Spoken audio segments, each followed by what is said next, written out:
नमस्कार दोस्तों, स्वागत है आप सभी का तक्षशिला यूके में। देखिए वीडियो के एग्ज़ाम की डेट कंफर्म हो गई है। पेपर वही आपका 9 जुलाई को ही होने वाला है, तो आपकी तैयारी 9 जुलाई के हिसाब से होनी चाहिए। आपको पेपर देने जाना है। मैंने वीडियो बनाई थी ग्रुप में, जो आयोग से जो सूचना आई है वो आप लोगों ने देख ली होगी।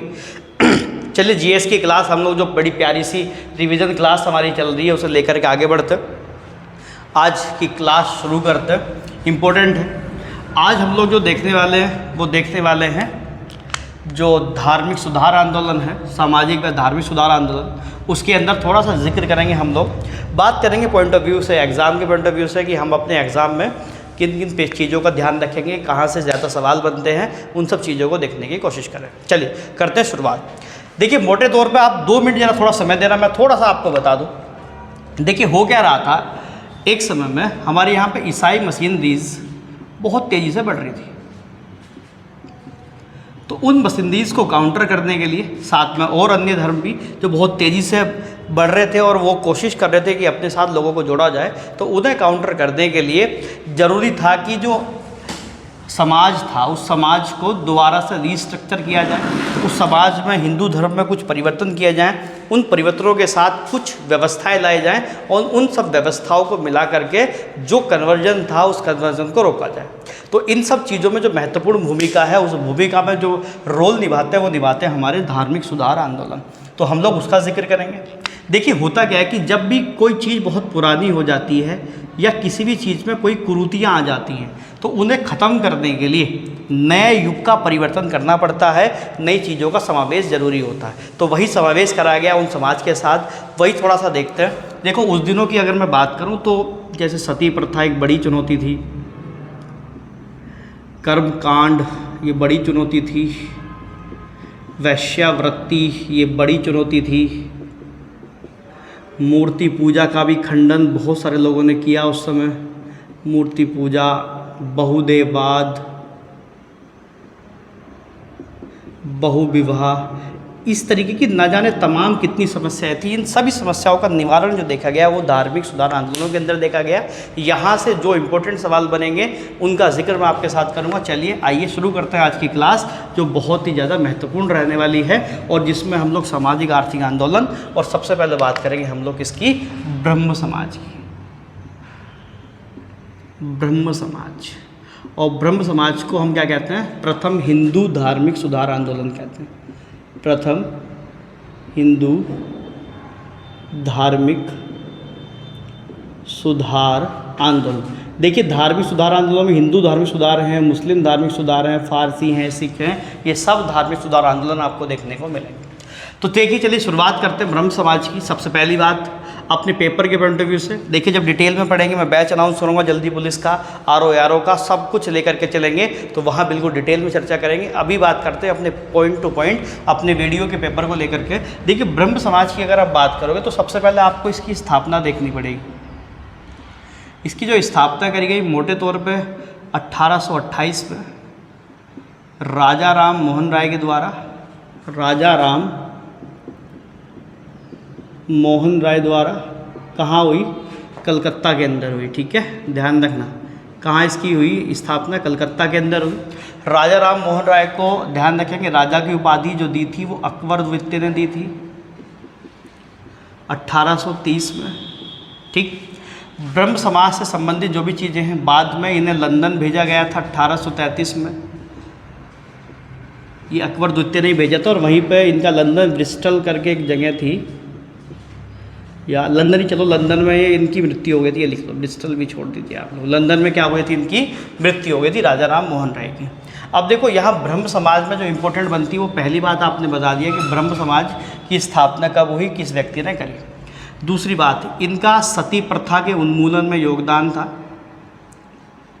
ठीक है, 1829 विलियम बेंटिंग इन्होंने सती प्रथा का उन्मूलन करा था। लेकिन अगर पूछा जाए कि भारतीय व्यक्ति कौन उसमें शामिल था, तो राजा राम मोहन राय उसके अंदर शामिल है। अब देखिए यहाँ से इम्पोर्टेंट है जो आपका ब्रह्म समाज है। ब्रह्म समाज में मोटे तौर पे आपको ये एकेश्वरवादी थे, ये पेपर में पूछते हैं कई बार।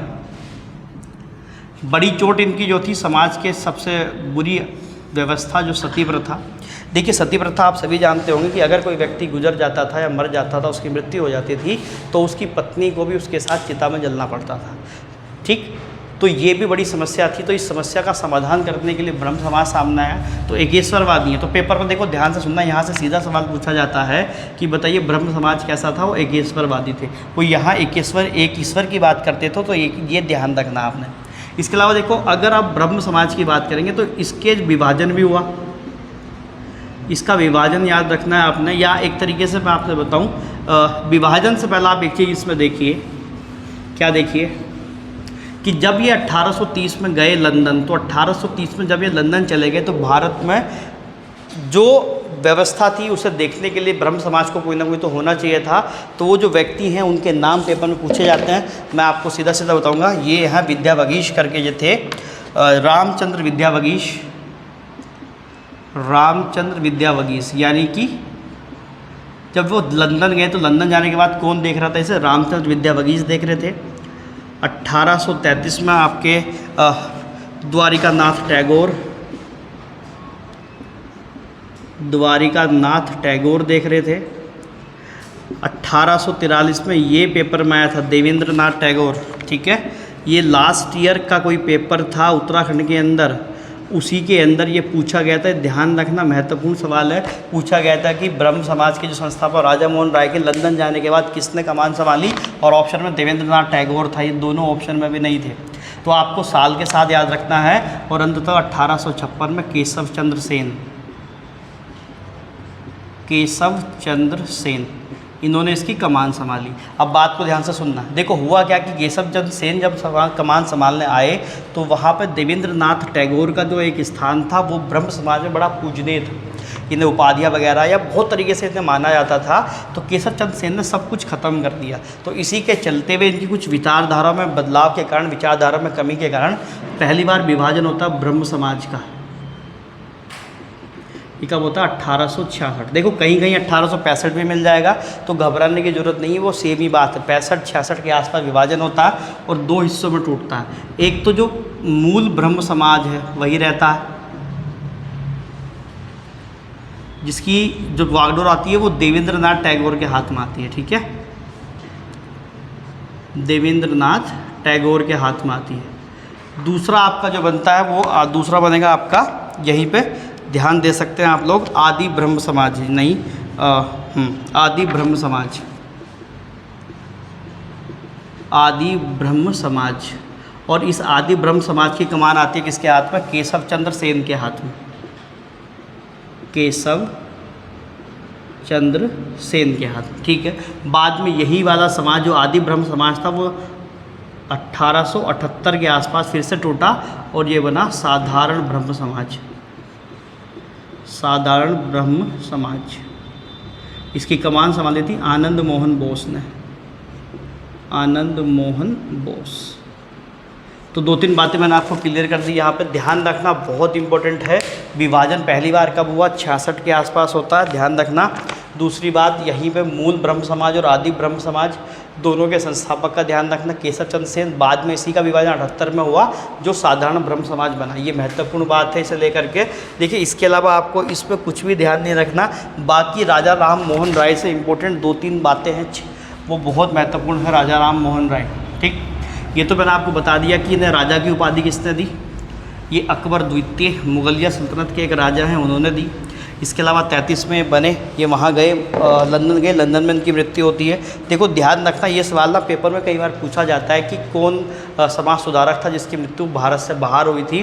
तो वो राजा राम मोहन राय हैं जिनकी मृत्यु लंदन के अंदर हुई थी। ठीक है, राजा राम मोहन राय से दो तीन बातें अगर मैं आपसे कहूँ तो आप थोड़ा ध्यान रखेंगे। 1814 या कहीं कहीं 15 मिलेगा आपको, आत्मीय सभा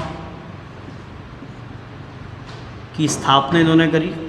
1816 के आसपास वेदांत सोसाइटी,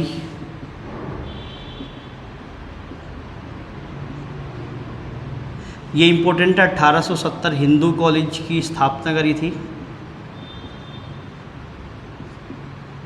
ये पेपर में सीधा पूछा जाता है, हिंदू कॉलेज की स्थापना।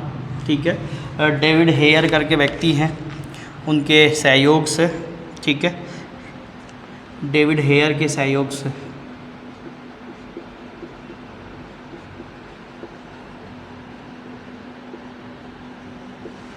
ठीक। 1825 में वेदांत कॉलेज की शुरुआत करी गई।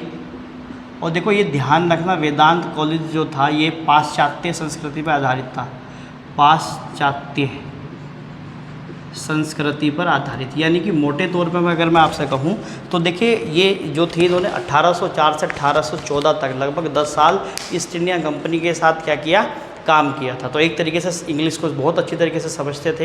हालांकि इनकी एक पत्रिका भी है ब्रह्म क्रॉनिकल, जो इंग्लिश में ही आपकी प्रकाशित होती थी। तो ध्यान रखेंगे आप लोग। तो ये क्या करते थे, इंग्लिश ये ऐसा मानना था कि अगर आपको कुरीतियों को ख़त्म करना है समाज के अंदर, आपको बराबरी लानी है, चीज़ों को बदलना है, तो आपको ये ध्यान रखना पड़ेगा कि आप मोटे तौर पे अपनी शिक्षा प्रणाली को ज़्यादा बेहतर कर दीजिए। ठीक है, तो ये इनका कुछ ऐसा मत था। तो इसीलिए इन्होंने पाश्चात्य संस्कृति पर जोर दिया। और 25 उसके बाद आपको पता है कि 1829 सती प्रथा का उन्मूलन में सहयोग करा और 1828 में इन्होंने क्या किया, ब्रह्म समाज की स्थापना करी। ठीक, मोटे तौर पर आपने ये यहाँ पे बातें जान ली। ठीक है, अब देखो इनकी किताब को लेकर के ये इम्पोर्टेंट है, कई बार ये किताब पेपर पे पूछी जाती है। इनकी आपको 2 किताबें हैं, दोनों का ध्यान रखना है। पहली है तुहु फतूल उल मुवाहिदीन। ठीक है, ये इनकी किताब है, तुहु फतूल उल मुवाहिदीन। फारसी भाषा में लिखी गई है, 1809 के आसपास लिखी गई थी, ध्यान रखना। एक इनकी एक और किताब है प्रीसेप्ट्स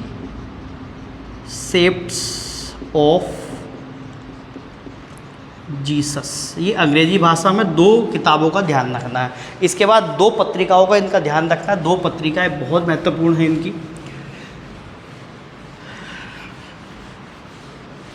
देखिए कभी जब डिटेल में पढ़ेंगे तो बिल्कुल डिटेल में बात करेंगे, अभी तो केवल ऐसे ही बात करनी पड़ेगी पेपर के पॉइंट ऑफ व्यू से। एक तो कौमुदी संवाद है, ये सबसे ज़्यादा महत्वपूर्ण किताब इनकी है। ये 1821 के आसपास आई थी।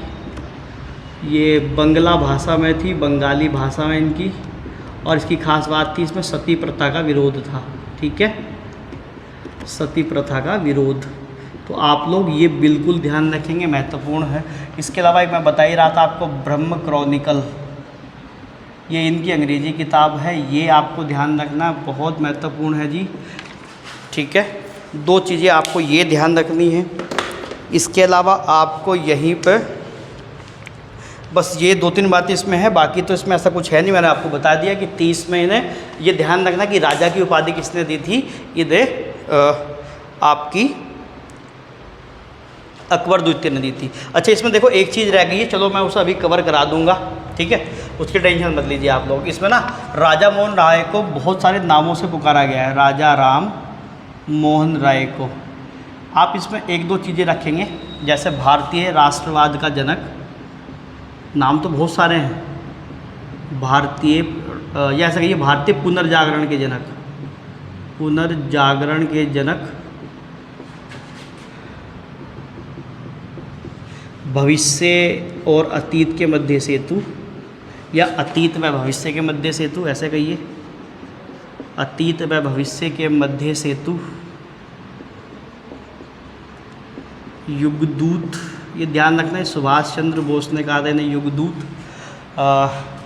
भारतीय राष्ट्रवाद के जनक,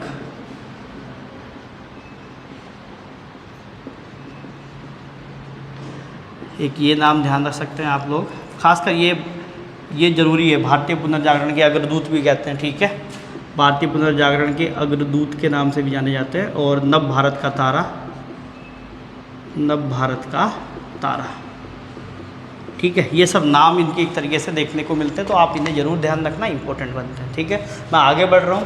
ब्रह्म समाज के बाद अगला समाज जो हमें देखना है वो है आपका आर्य समाज। ठीक, देखो होता क्या है बच्चों कि एक तरीके से वही बात है कि समाज के अंदर जो बुराइयां हैं उन पर बेसिकली कबाड़ कसने के लिए इन समाज की स्थापना हुई है। मैं यहाँ से आपको सीधा पेपर के पॉइंट ऑफ व्यू से लेकर चलता हूँ। सबसे पहली बात, आर्य समाज की स्थापना दयानंद सरस्वती जी के द्वारा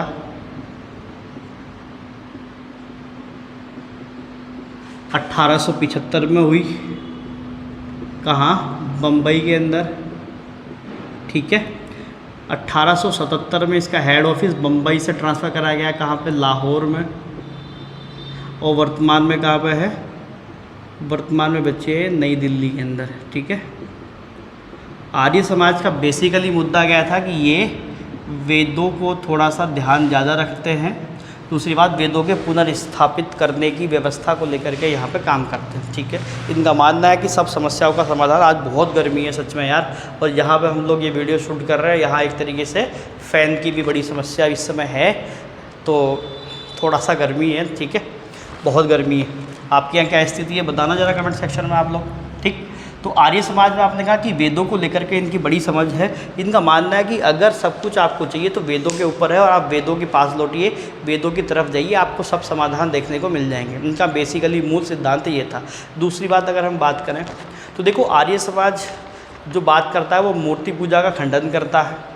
इसके अलावा आर्य समाज में बात करोगे आप लोग, बहुदेववाद का खंडन करता है, कर्मकांड का खंडन करता है, ठीक है। तो इन सब चीज़ों का आर्य समाज क्या करता है, खंडन करता है। पेपर के पॉइंट ऑफ व्यू से मैंने बात करी, ठीक है।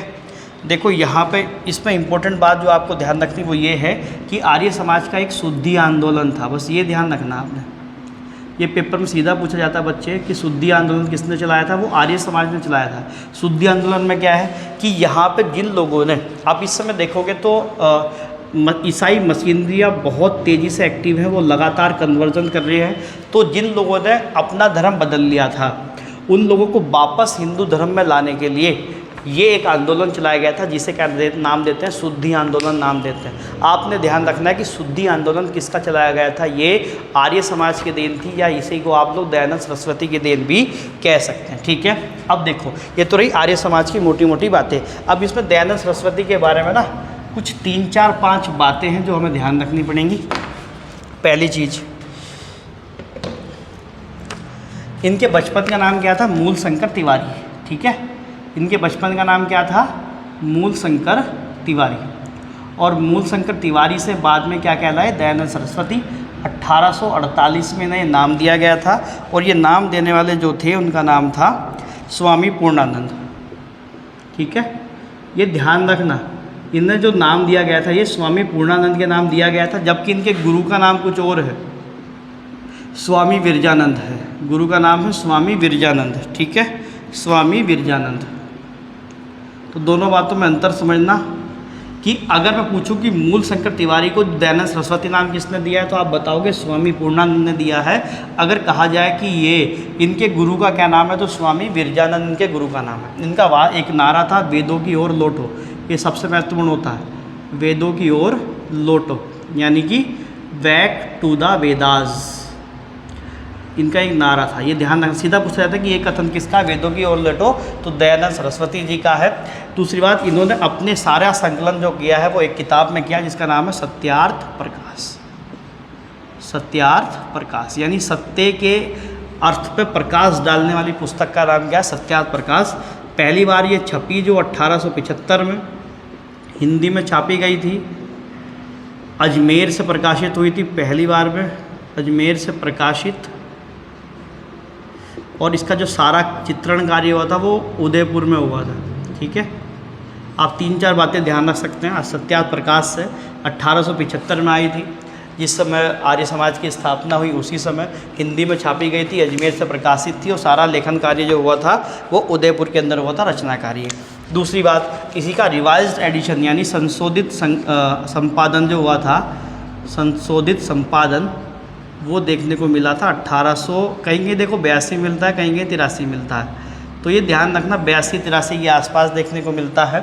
और 1883 में इनकी मृत्यु भी हो जाती है, कहाँ पर, अजमेर के अंदर ही, ठीक है। तो ये ध्यान रख सकते हैं आप लोग।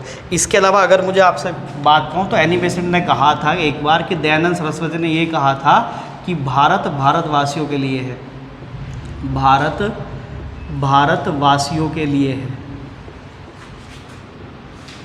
ये पेपर में सीधा सवाल पूछा जाता है बच्चे कि ये कथन किसका है, कि भारत भारतवासियों के लिए है, ये दयानंद सरस्वती का है। और ये बात एनी बेसेंट ने कही थी कि दयानंद सरस्वती ने एक बार कहा था कि भारत भारतवासियों के लिए है, ठीक है। दूसरी बात, वैलेंटाइन सिरोल करके एक व्यक्ति थे, वैलेंटाइन सिरोल, इन्होंने क्या कहा था कि आर्य समाज को भारतीय अशांति का जनक कहा था। आर्य समाज को आर्य समाज को भारतीय अशांति का जनक।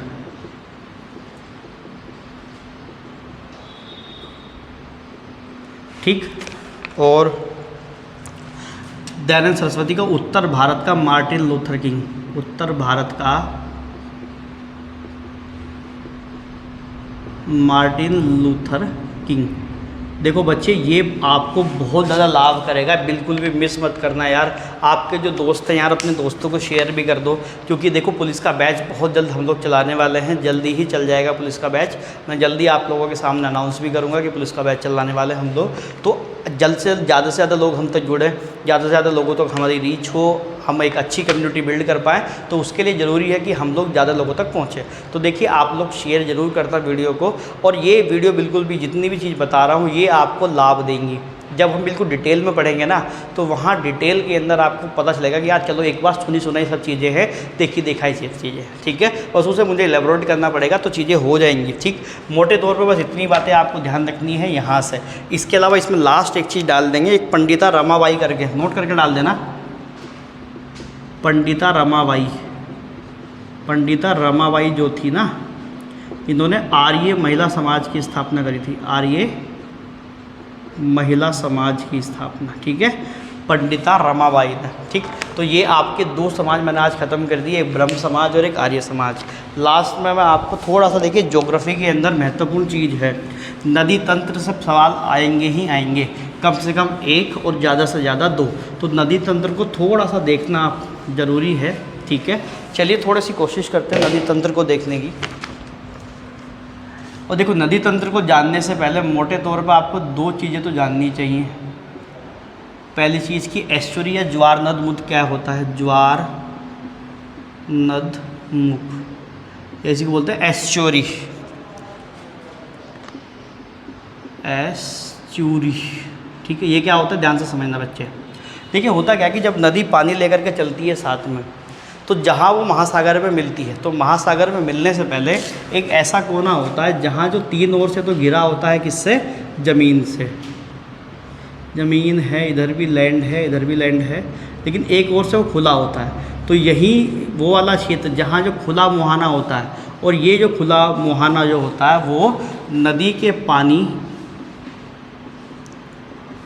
और समुद्र के खारे पानी का संगम होता है। समुद्र के खारे पानी का संगम, यानी कि मोटे तौर पे मैंने आपको क्या बताया कि एक ऐसी जगह जो नदी मुहाने पे बिल्कुल होती है, जहाँ पर दो नदी का सागर के साथ संगम होता है, और नदी के द्वारा बहाकर जो ताज़ा पानी, मीठा पानी होता है, उसका संगम समुद्र के खारे पानी से होता है। तो ऐसी जगह को हम क्या बोलते हैं, एस्चुरी या ज्वार नद मुख बोलते हैं। ठीक है, दिमाग में रखना। तो कई बार आगे जब मैं जिक्र करूँगा तो मैं सीधा लिख दूँगा कि एस्चुरी बनाती हैं, एस्चुरी क्या होती है तब नहीं बताऊँगा। ठीक, तो मोटे तौर पर देख लेना कि एस्चुरी क्या है। एक आपने सुना होगा कई बार कि डेल्टा क्या होता है। ठीक है, देखो डेल्टा क्या होता है।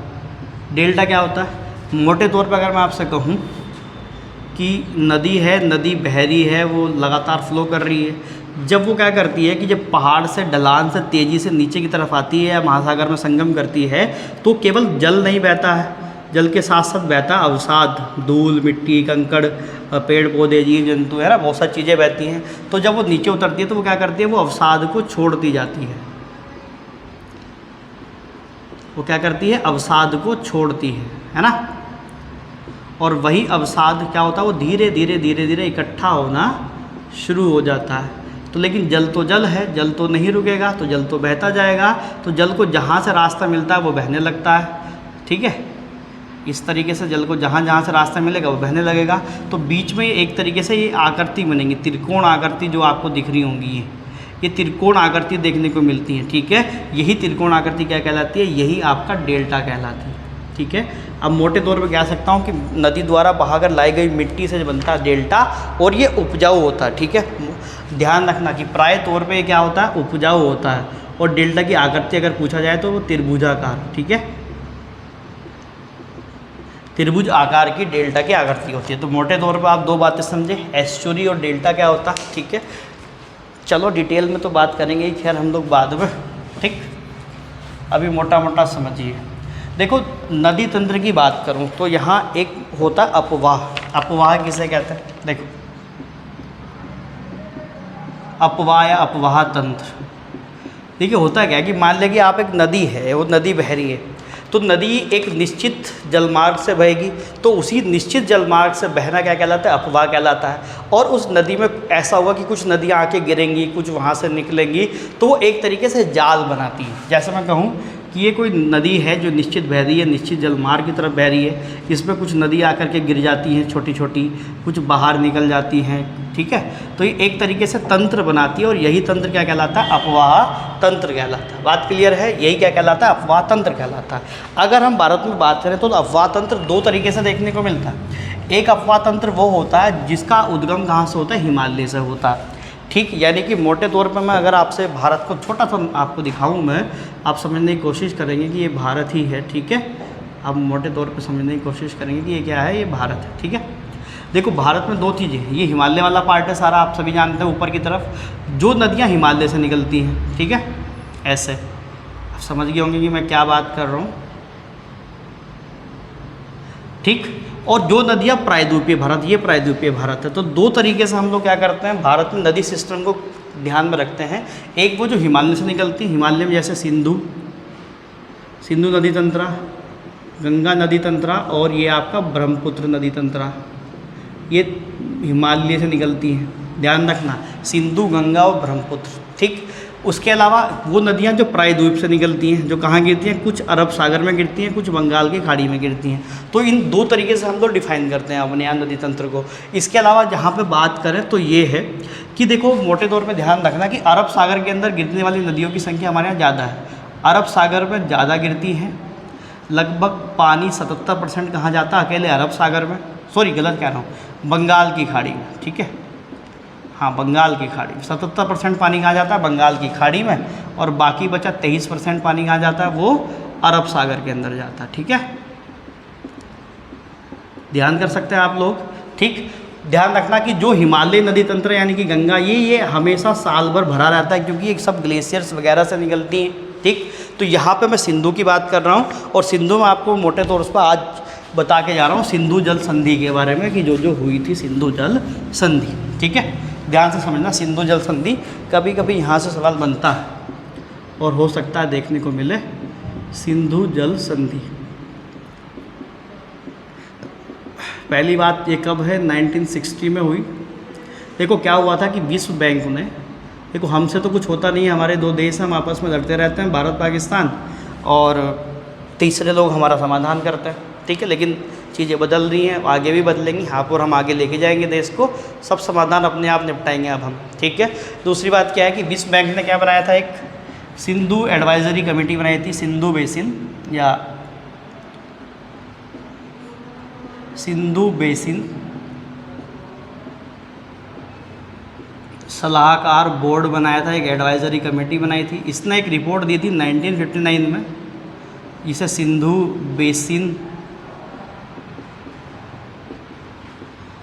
बेसिन आप एक तरीके से कह सकते हैं, इसे सिंधु सलाहकार Indian basin plan, Sindhu basin plan योजना ऐसे कह दीजिए, ये दिया था। बाद में इसी योजना को हमने 1960 में सिंधु जल संधि के नाम से सामने रख दिया, सिंधु जल संधि। तो पहली बात तो ये ध्यान रखना कि सिंधु जल संधि किस किस के बीच है? ये भारत और पाकिस्तान के बीच है। जब ये सिंधु जल संधि हुई थी तो उस पर हस्ताक्षर करने कौन गए थे? हमारे तरफ से जवाहरलाल नेहरू जी थे, इनकी तरफ से अयूब खान जी थे, ठीक है। दो बातों को आप लोग ध्यान रख सकते हैं, ठीक। इसमें दो प्रावधान थी संधि में, मैं बता देता हूँ आपको। प्रावधान फर्स्ट क्या था? प्रावधान फर्स्ट में ये था कि जो पूर्वी नदियाँ होंगी, वो पूर्वी नदियों का पानी किसे मिलेगा? वो भारत को मिलेगा, ठीक है। पूर्वी नदियों का वाटर किसका होगा? भारत का। और पश्चिमी नदियों का वाटर किसका होगा? पाकिस्तान का। पश्चिमी नदियाँ किसके पास आएंगी? पाकिस्तान के पास। प्रावधान 2 में ये बात कही गई थी कि कौन कौन सी नदी पूर्वी कहलाएंगी, ठीक है। तो ध्यान रखना, एक आपकी VRS करके, यानी कि व्यास, रावी और सतलज, ठीक है, ये कहलाएंगी आपकी पूर्वी नदियाँ यानी कि भारत के पास जो मिलेंगी, व्यास, रावी और सतलज, व्यास, रावी और सतलज। बाकी बची सिंधु, झेलम और चनाब या चेनाब, जो भी आप कहना चाहें, ये किसके पास जाएंगी? पाकिस्तान के पास। तो आपको ये ध्यान रखना है कि ये दो चीज़ें आपका प्रावधान है, भारत के पास ये नदियाँ हैं, सिंधु जल संधि का वो ये 1960 में पूछ बैठे। ठीक है, चलिए फिर इतनी बातें रखेंगे आज हम लोग क्लास में। आई थिंक आपको बात समझ में आई होगी। वीडियो को शेयर जरूर कर देना, दूसरे दोस्तों तक हम लोग पहुँचें, और जल्द ही अनाउंस हो जाएगा आपका पुलिस का बैच। इसके अलावा पेपर 9 तारीख को ही है, ध्यान रखना, 9 जुलाई को पेपर है। चलिए फिर मुलाकात होगी अगली क्लास में, तब तक के लिए बहुत बहुत धन्यवाद। जय हिंद।